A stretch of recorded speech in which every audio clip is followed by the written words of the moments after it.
July August গণহত্যার আলামত নষ্ট হওয়ার আগেই দ্রুততম সময়ের মধ্যে সেগুলো সংগ্রহ করাই প্রধান চ্যালেঞ্জ।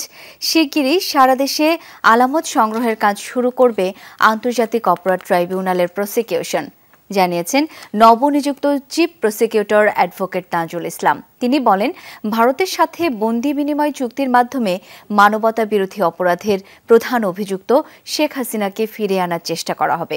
ট্রাইব্যুনাল পুনর্গঠন হলে গ্রেপ্তার চাইবে প্রসিকিউশন। বেশি পাকা টমেটো আর সিক্রেট রেসিপির কম্বিনেশনে তৈরি প্রাণ সস, সসের বস।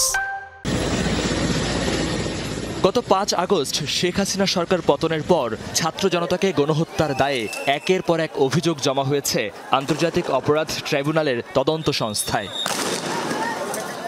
এরই মধ্যে পরিবর্তিত সময়ে পুনর্গঠন করা হয়েছে ট্রাইব্যুনালের প্রসিকিউশন। রোববার চিফ প্রসিকিউটরের নেতৃত্বে ট্রাইব্যুনাল পর্যবেক্ষণ করে প্রসিকিউশন। অপরাধের যে আলামতগুলোকে সংগ্রহ করা, সেগুলোকে কম্পাইল করা, এটা একটা চ্যালেঞ্জ। এবং দ্বিতীয় চ্যালেঞ্জ হচ্ছে যে আসামিরা এখনও সবাই পলাতক এবং প্রধান আসামিগণ অনেকেই দেশত্যাগ করেছেন, দেশত্যাগের চেষ্টায় আছেন। তাদেরকে আওতার মধ্যে নিয়ে আসা, আইনের আওতার মধ্যে নিয়ে আসাটা একটা প্রধান চ্যালেঞ্জ। আর আলামতগুলো দ্রুততম সময়ের মধ্যে নষ্ট হয়ে যাওয়ার আগে সংরক্ষণ করাটা, এই দুটো আমরা চ্যালেঞ্জ মনে করি। তাজুল ইসলাম বলেন, গণহত্যার প্রতিটি অভিযোগের মূল অভিযুক্ত সাবেক প্রধানমন্ত্রী শেখ হাসিনা।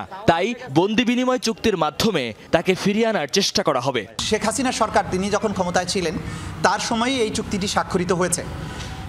তিনি যেহেতু বাংলাদেশের গণহত্যার প্রধান আসামি হবেন বলে আমরা মনে করছি, বা অধিকাংশ মামলায় তাকে আসামি করা হয়েছে, সুতরাং এই প্রক্রিয়া শুরুর মাধ্যমে আমরা আইনগতভাবেই তাকে বাংলাদেশে ফিরিয়ে এনে বিচারের মুখোমুখি করার জন্য চেষ্টা করব।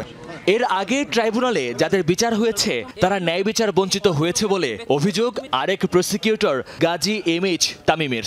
এদেরকে কিভাবে ন্যায় বিচার দেওয়া যায়, কারণ তারা এর ইতিপূর্বে ন্যায় বিচার বঞ্চিত হয়েছে। বিচার প্রক্রিয়ায় অপরাধীদের বিষয়টিও গুরুত্বের সাথে দেখা হবে, জানায় প্রসিকিউশন। মহিউদ্দিন মধু, যমুনা নিউজ, ঢাকা।